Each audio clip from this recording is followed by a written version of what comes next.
So thank you for clapping. I haven't done anything yet, but still, thank for applause. So hey everyone, I am really super excited to be here. Hope that you finished digesting the lunch and that you are pretty much not too sippy after the coffee pause.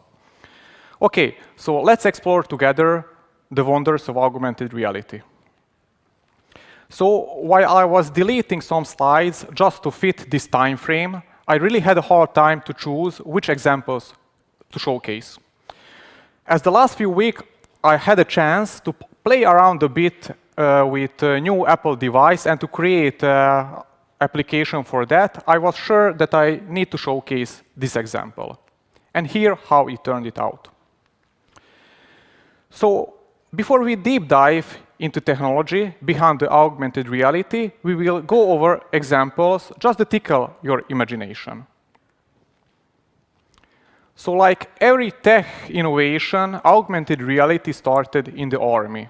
Airplanes started to have a head-up display in front of the pilots, so they could see some additional information like speed, accuracy, or even to see the enemy pilots. So when we talk about augmented reality, the people usually think about visual ones, but there are also like audio ones and also something like have a haptic feedback, vibrations. Today we will focus mostly about the visual ones. So ladies, imagine having this kind of technology while you are shopping some clothes. And gentlemen, imagine no more chair waiting while your wife, girlfriend, picking multiple colors of same outfit. And by the way, we're speaking of the chairs. Are you familiar with the IKEA app? It is really handy way basically to check out in your room how some chair will look like, or to change the colors and to see if it will fit the surroundings. If you had no chance, next time when you are shopping, try it out. So if you are a sport fan, you know VAR. I am personally a Liverpool fan, so I know that couple last years it was more than a disadvantage than an advantage. I really hope that FIFA will invest in this, and in the future it will improve a bit. At the beginning of this year, I had a chance to travel to Barcelona to visit the Gaudi's Wonders. At museum, they gave us a tablet with the augmented reality application, and we could check it basically how it looked like before in different timelines. It also acts something like a digital guide. AR also rocks with navigation. Sometimes it's really hard to decipher the map. So it's much better and convenient way if you have some step-by-step visual cues. My better half studied the medicine, and I know how that anatomy book sticks are. It's sometimes really hard to imagine from the 2D pages how the human body looks like. She would definitely love to have this kind of technology back then. Okay, there are plenty more examples, but you get the idea. Let's deeper dive now into details. So what is actually augmented reality? Augmented reality is the real world around us, and on top of that, we are adding multiple layers of digital world. And we mix together all, then we get our augmented reality content. We can see on the right side how it looks like. Okay, we came to the part about detection and object tracking. There are a couple types of detection. First is the marker-based AR, and it has a couple subtypes. And the first is about the image detection. And we can see here, when the image is detected, then we will show some video augmented reality experience with the animation. The second subtypes are QR codes or barcodes. I'm sure that most of you are familiar and used something like this. The third subtype is the most interesting one for myself at least. So you could scan a 3D object, you could scan also a statue or a building, And from any side, if you approach with augmented reality application, you could start any augmented content. The second big type is also a really interesting one.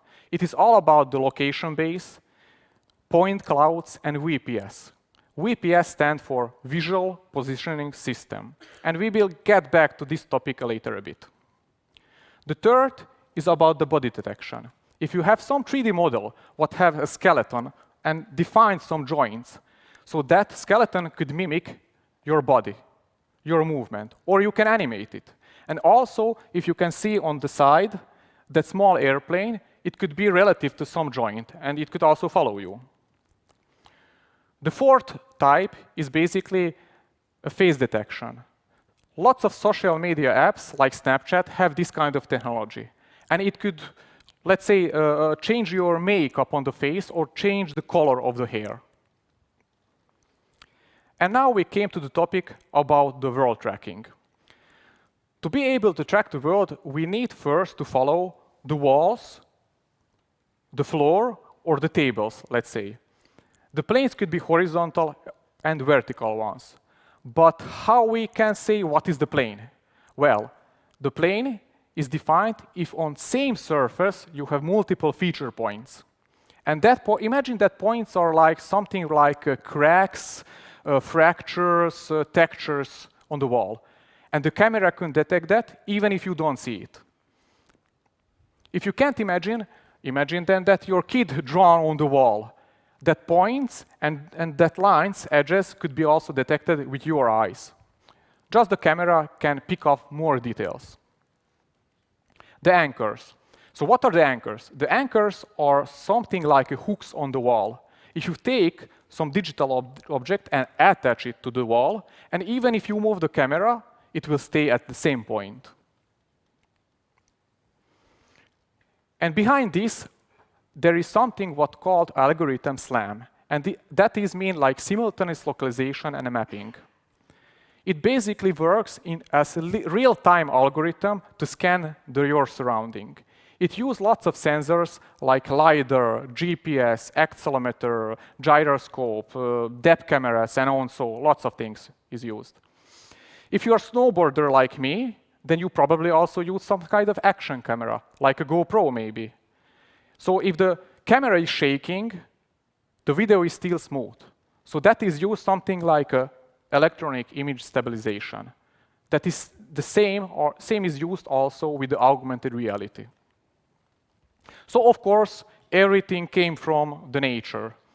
So this is the gyroscope example from the nature. IMU, what is funny name, is basically a mixture of the accelerometer, gyroscope, and magnetometer.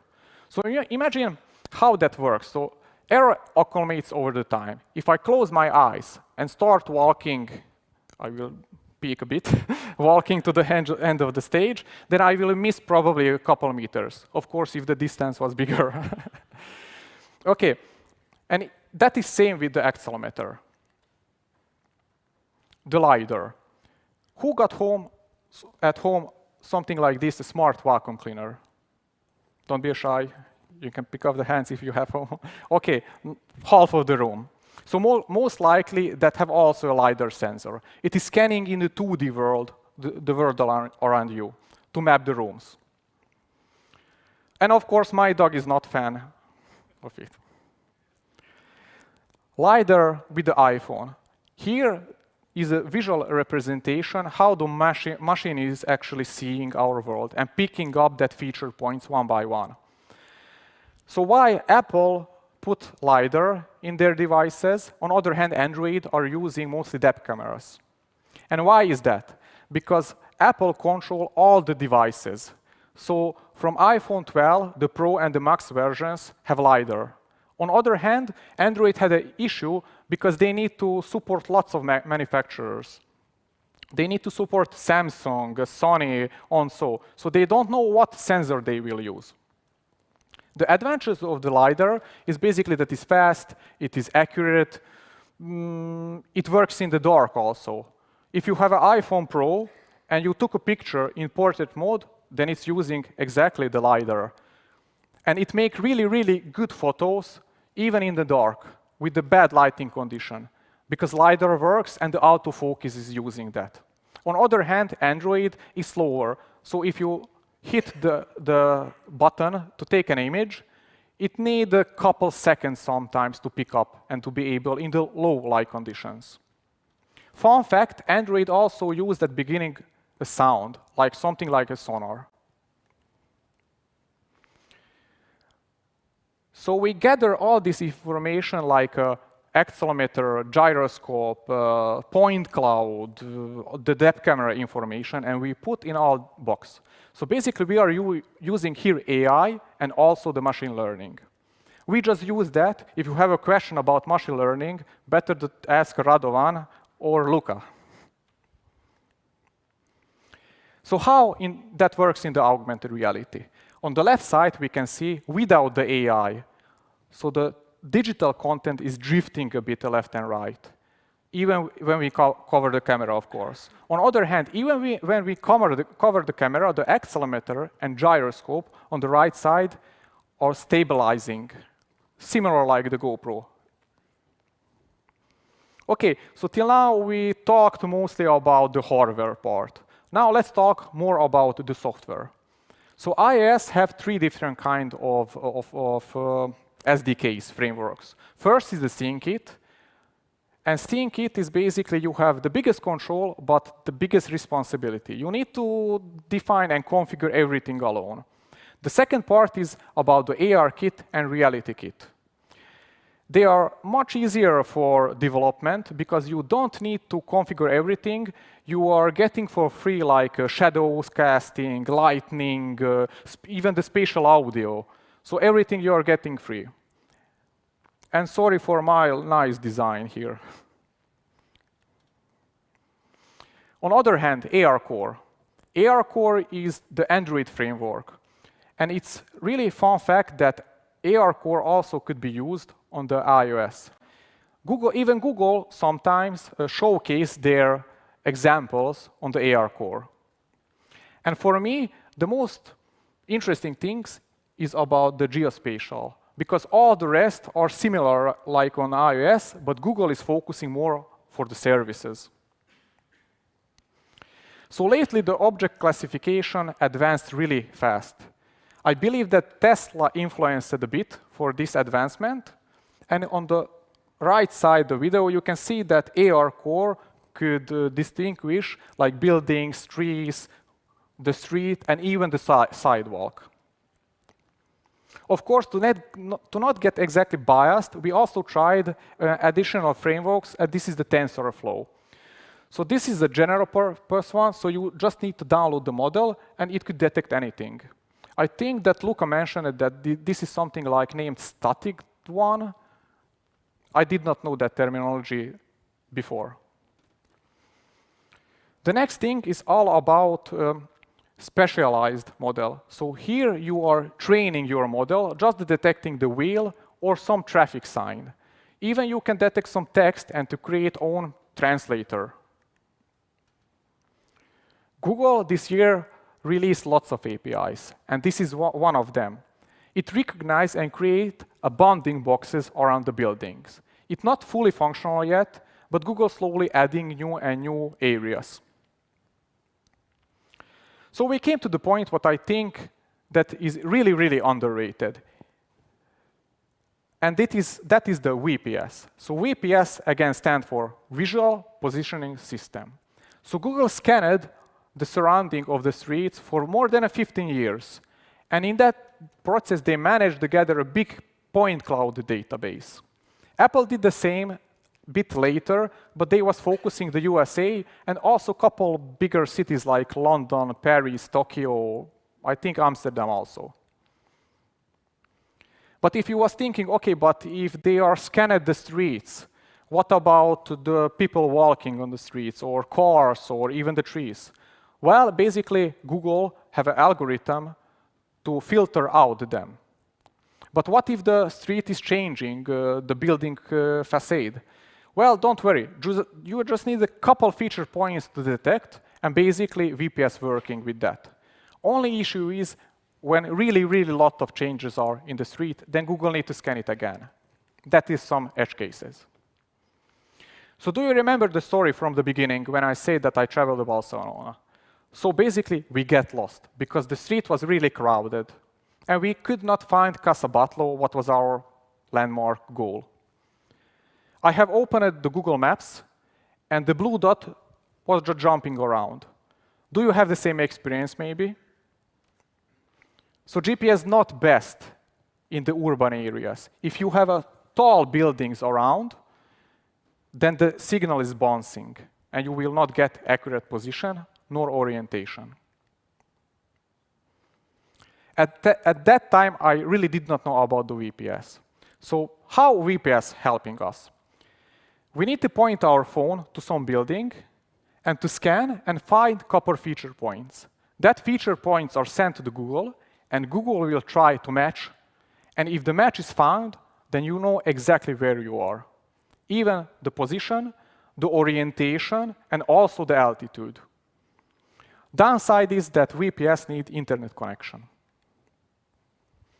Okay, so we now talked about hardware, software, algorithms. Let's go some simplified code. So we can see first we need to configure the GPS. The next step is to create a screen and to tell to camera mode to be augmented reality mode. The third part, we need to tell the system what we want to follow. In this case, we want to follow and track just the floor. We are not interested in the walls. After that, we need to configure the listeners to listen to changes if the anchors are changing, updating, or removing. And from this moment, ARKit also work together in synergy with the AR core. Configure the listeners to AR core, and this is the most important part. You need to tell the system, okay, we want to use the VPS, and we want to also to use the bounding boxes around the buildings. Now we want to tell the system, okay, give me an anchor where we want to attach the 3D object. And we need to send some information. We need the latitude, we need longitude, altitude, and the heading also. Some of you probably saw this SIMD quad. That are the quaternions. So quaternions are something like vectors and matrices, but don't worry, basically, I don't know exactly either and still managed to work with that. I read somewhere that quaternions are like a 3D projection in the 4D space. The next thing, we are getting the anchor. And after that, if we receive the anchor, we want to attach something like a programmatically added object, like you can see the red box, or we can load a 3D model, like you can see here, a house. Some of you probably noticed the altitude. Sometimes receiving the altitude is not a good way, and also it's not accurate. So imagine just a couple meters the altitude, so we are on top of the floor in the ground. So this year, Apple released additional functions to be easier to work with that. And the first is about the rooftop anchor, and the second is terrain anchor. So how rooftop anchor works? So if we put altitude like 0, then that's meaning that we are on top of the building. If the altitude is 0 for the terrain anchor, then that is on the ground floor. So we don't need exactly know from the sea level the altitude. If you are a backend developer, you was probably wondering, okay, but how to save this basically? So it is same like with the GPS, but you also need couple additional information, like a type of anchor, let's say the terrain anchor, and also the orientation. The orientation on the backend side is saved in vectors. Something for a takeaway. So next time, if Google Maps fail you, like me, tap off the blue dot, tap on the calibrate, and it will turn, and if you scan around, the VPS will get your position, and it should turn, like you can see a small icon on the right side. And in that moment, you know exactly where you are. You can use also it for the navigation. If you tap on the live preview, but just in the walking mode, you can't use it with the car. And when you pick up the phone, you will get this step-by-step visual cues. If you did not use this, I challenge you after the conference, try that outside. So the next section. We came to the last section, what is about the future. Remember the cool application from the start? Well, this is that device. It will release at the beginning of next year, and if you really want to buy it, start gathering money because it will be hella pricey. So Apple had a different idea from the competition what to do with this device. Their idea was to do something like portable office. So it has a couple cool features like eye tracking, so you can use your eye like a mouse, or it has also a hand gesture tracking. So you can pinch to zoom or move your 3D objects, or even you can type on the keyboard. The future. On the other hand, Google failed already with their Google glasses. Maybe there was ahead of time, maybe the hardware still need to catch up, but I'm sure that at some point, this kind of device we will see. And of course, we will avoid this situation that constantly staring in the phone. Maybe we will leave the augmented reality, Google contact lenses, but even with Google patents, it is still far away to becoming a reality. Thank you for exploring with me at Inspiration Conference. Let's keep dreaming and stay curious. Thank you.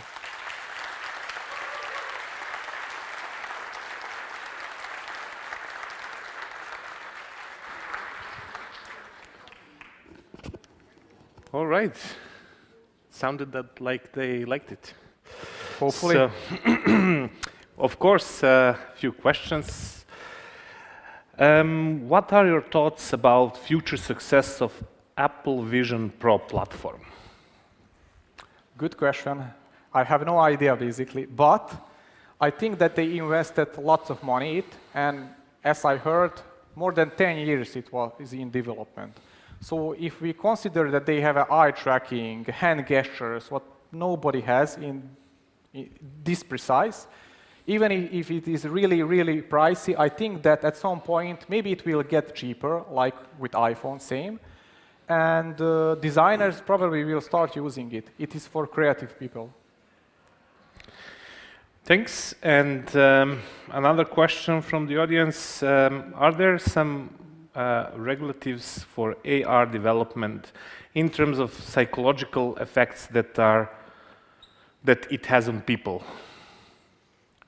I have no idea, but I was reading some blog about some person who worked basically on development of the Vision Pro device, and he stated that they also had a research basically about exactly this one, about the psychology around this device, and they created a new chipset, R1, what is basically resolving this motion sickness and everything what other devices not resolved. So hopefully this will also resolve the psychological part. And do you see a way to use this in our business apps? Of course, we can in business apps. Yes. Well, maybe. I see like we could use it first like as home office. That is the best part. But in business apps, we can use maybe for BIM systems, like if you are planning around the building something, or for designers to creating a different kind of tools. I mean, I believe that Apple also don't know exactly where will this go. They have some idea. They are partnered with Unity, with Disney, so they have some plan. We don't know. And what do you think, how far are we from AR Counter-Strike? AR Counter-Strike? I think that it could be done already. Whoever question that made that question, maybe you can try to create it. Should start developing. Yeah, exactly. All right. Thank you very much, Žolt. Let's give an applause to... Thank you.